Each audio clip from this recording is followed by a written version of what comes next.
welcome to Into the BAM. So, I know we haven't done one of these in a while, and one of the questions that was asked of me is, what are the indicators of a recession? And is there a recession coming up? That's always the case. And so that's a precursor to this overall podcast segment.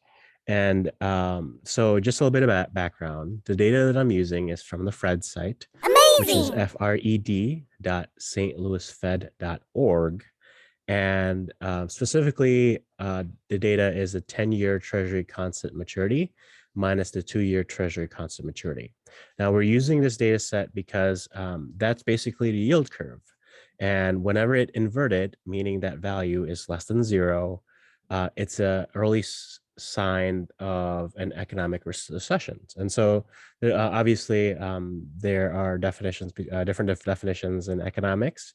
And in this case, a recession is definitely a lot better than a depression, but we'll have a different segment for that in the future if there's a demand.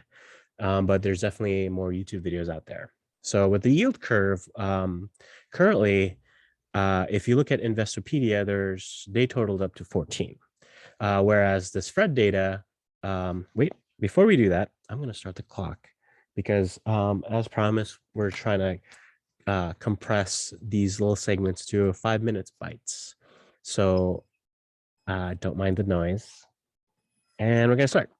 So, if you look at Investopedia, you basically see that there are 14 recessions compared to the yield curve data from the Fred economic data site, which is 6.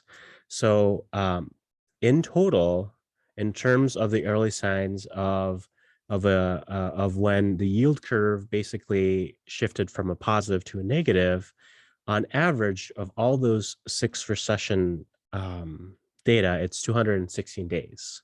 So the shortest being the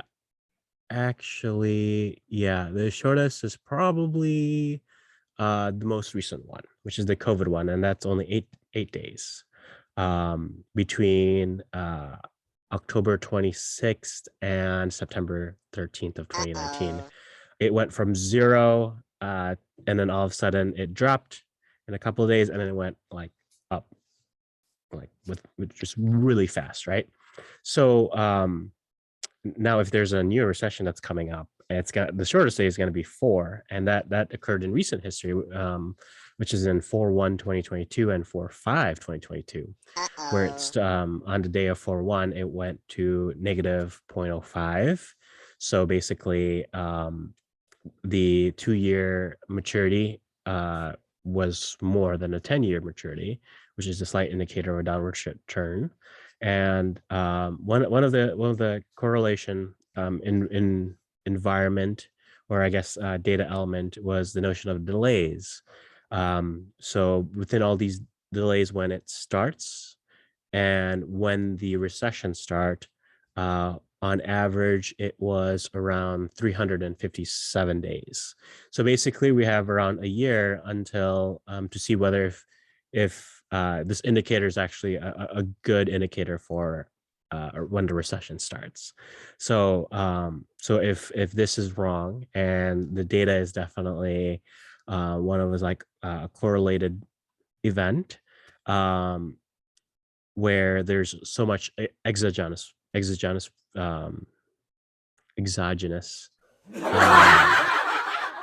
indicators, then that's awesome. Great. We found our answer, but it will be very interesting if it does fall within that pattern.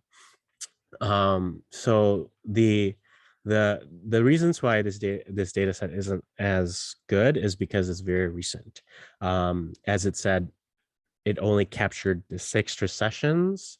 So and then in the 70s, late 70s and early 80s, the energy and Iranian crisis kind of skewed the whole data.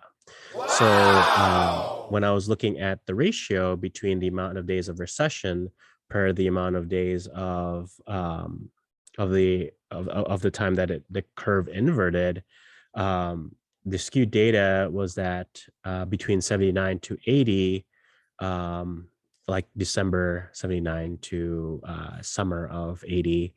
It basically, the occurrence of the yield curve is significantly a lot more than the time that we were at a recession. Whereas if we look at the most recent time with the housing financial crisis and as well as the COVID recession, the ratio was basically 13.32 and 9.125, respectfully. So it's definitely skewing. And one of the indicators also was